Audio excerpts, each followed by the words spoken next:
Philosophy of Blessing and Calamity, the debate on the problem of good and evil. Qari Muhammad Tayyib Sahib's book is a successful attempt to answer certain objections, doubts, suspicions, and questions that were published in the journal of a contemporary atheistic group of his time. The nature of these questions is such that they continue to arise in the minds of most modern individuals even today. For example, if God is merciful and generous, more compassionate than parents, then why are calamities rained down from the heavens, keeping human beings in constant suffering? Some disasters are such in which human beings play a role.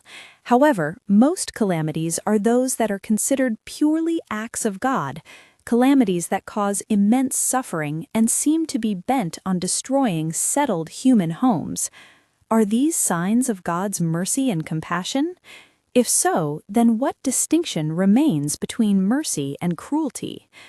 What fault do innocent children and blameless human beings have that they too are caught in these calamities alongside mature, rational, and sinful people? Moreover, what fault do helpless, voiceless animals have?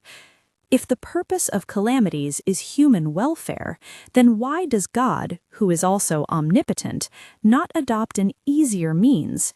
In this way, God's absolute sovereignty, omnipotence, and perfect mercy become questionable.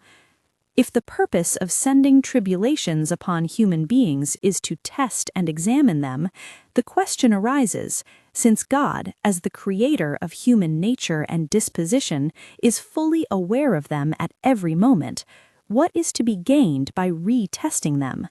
In this way, his perfect knowledge and awareness become questionable.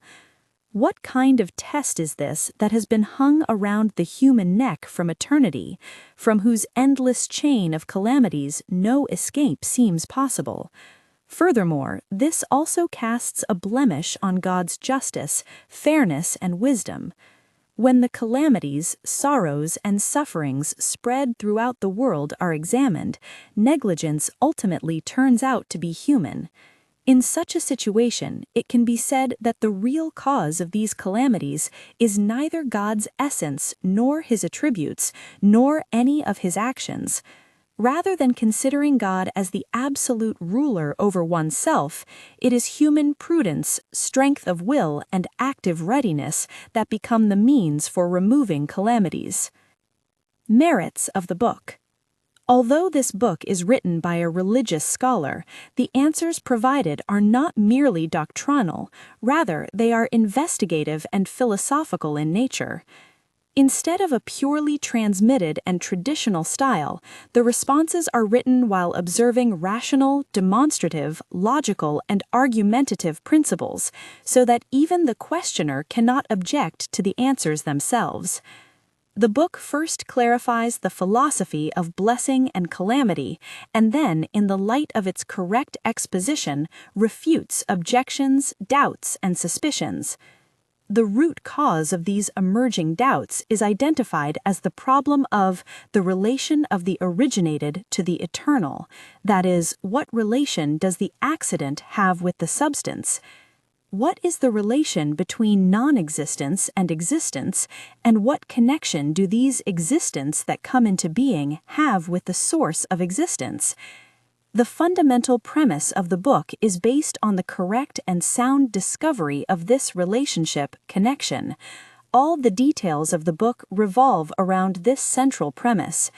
Upon the correct discovery of this relationship rests the very foundation of religions and laws. All religious communities, except the supporters of atheism, have a consensus that this world is unstable and originated, having come into existence from non-existence. This world is neither purely existence nor purely non-existence. Had it been purely existence, it would have existed eternally, and it is not purely non-existence because, after creation, it nevertheless possesses existence and presence. 3 types of human calamities.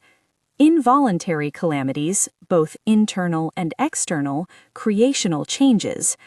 voluntary calamities, acquired disasters, legal acts, punitive retributions. These are presented comprehensively in the summary of discussion at the end of the book. Fundamental premise: the existence of everything is good, and non-existence is evil. To be is perfection and excellence, not to be is defect and deficiency. Since the universe has stepped from non-existence into existence, its essential nature is non-existence.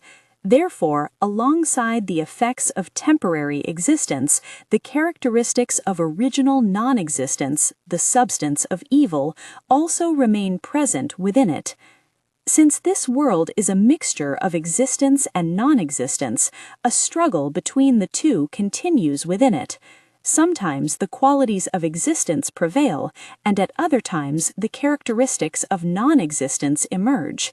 The entire universe is full of opposites, due to which it can neither attain a state of complete rest and permanence, nor can its components remain in a single condition.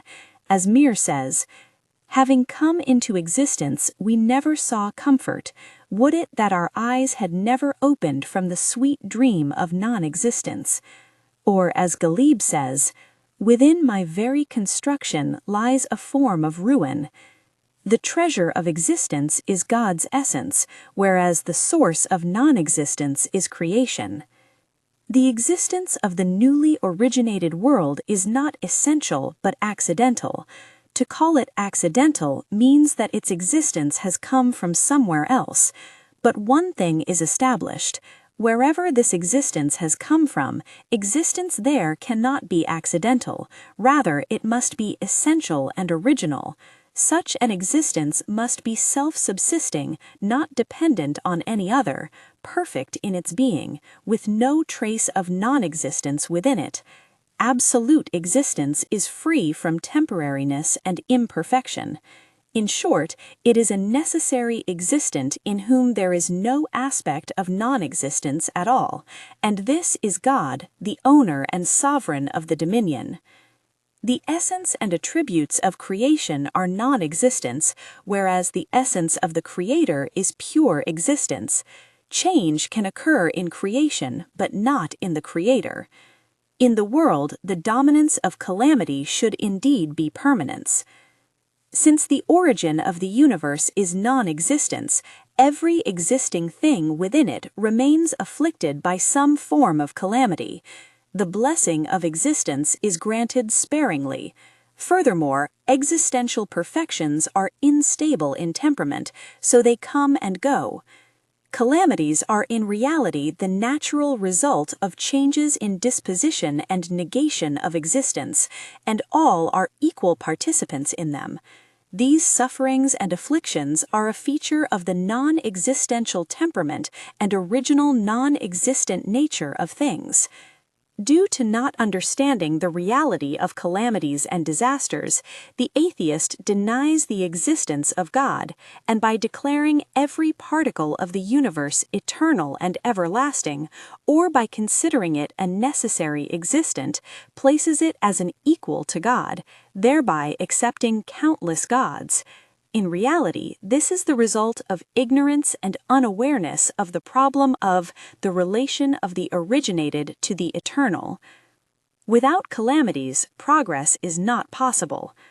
At this point, the atheist may raise the question, why did nature ultimately place conflict and collision within things? This question becomes invalid because non-existence was the original state of things, not existence. Had there been only existence, then there would have been pure good. But since the things of the universe are originated, they carry within themselves the properties of non-existence. It is through the clash of existence and non-existence that the progress of the world is connected.